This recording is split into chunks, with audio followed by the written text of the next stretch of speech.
यह कहानी एक किसान की जो बहुत ही मेहनती था। वो बड़ी मेहनत से खेतों में अनाज उगाता था और उसकी देखभाल करता था, पर अक्सर ही उसका फसल खराब हो जाती थी।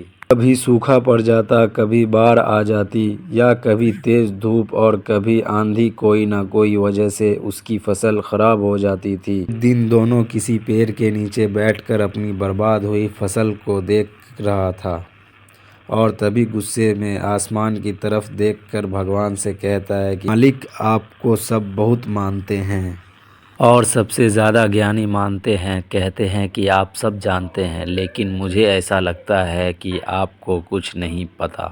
मुझे ये लगता है कि आपको तो ये भी नहीं पता होगा कि फसल कैसे होती है। अगर आप यह जानते होते तो हर समय जो बाढ़, आंधी और तूफान आते हैं वो कभी नहीं आती। आप नहीं जानते कि कितना नुकसान उठाना पड़ता है हम किसानों को। अगर मेरे हाथ में शक्ति होती कि जैसे मैं चाहूँ वैसा समय हो जाए, तो फिर आप देखना मैं फसल को कितना अच्छे तरीके से उगाता हूँ। ऊपर से एक आवाज़ आई, ले मैं तुझे सारी ताकत देता हूँ। आज से तू जैसा चाहे वैसा मौसम करके अपने फसल को उड़ा सकता है और अपनी फसलों की हिफाजत कर सकता है। एक दो दिन गुजरने के बाद किसान ने फिर से अपने खेत में गेहूं की फसल उगाई। अब किसान के पास तो शक्ति थी, वो जैसा चाहे वैसा मौसम कर सकता था। तो किसान ने आंधी, तूफान और बाढ़ कुछ भी उसने अपने खेत पर आने नहीं दिया। किसान ने अपनी फसलों को बर्बाद होने से बचाया और उस साल उस किसान के खेत में ऐसी फसल हुई जो पहले कभी नहीं हुई थी। मन ही मन किसान बहुत खुश हो रहा था और साथ ही साथ ये सोच भी रहा था कि भगवान को बताऊंगा कि इसे कहते हैं शक्ति का सही इस्तेमाल। कुछ दिन और गुजरने के बाद फसल काटने के लिए तैयार हो गई। किसान बड़े उत्साह के साथ फसल को काटने लगा, पर जैसे ही उसकी नज़र गेहूं की बोलियों पर पड़ी तो वो हैरान हो गया, क्योंकि उनके वैलियों में गेहूं के दाने ही नहीं थे।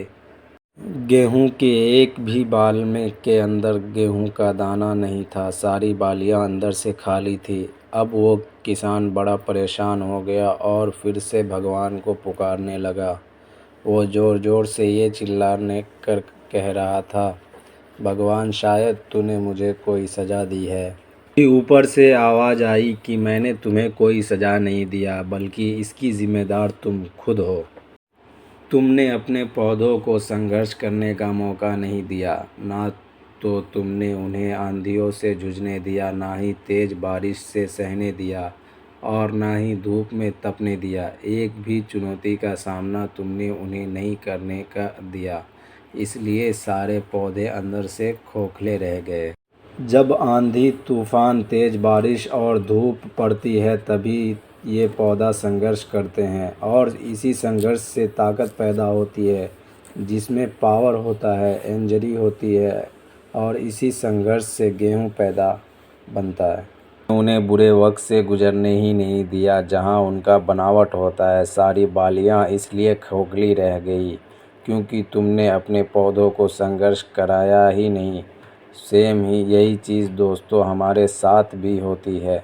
इसी कहानी से हमें ये सीख मिलती है कि बुरा वक्त जो होता है, जिससे लोग संघर्ष कहते हैं, स्ट्रगल कहते हैं, यही से एक इंसान की तरक्की होती है। अगर वीडियो अच्छा लगा हो तो वीडियो को लाइक करें, शेयर करें और कमेंट करें। मिलते हैं दूसरे वीडियो में किसी अच्छे कहानी के साथ। पहला वीडियो इसके लिए थोड़ा आवाज़ ब्रेक हो रही है, नेक्स्ट वीडियो में मस्त आवाज़ रहने की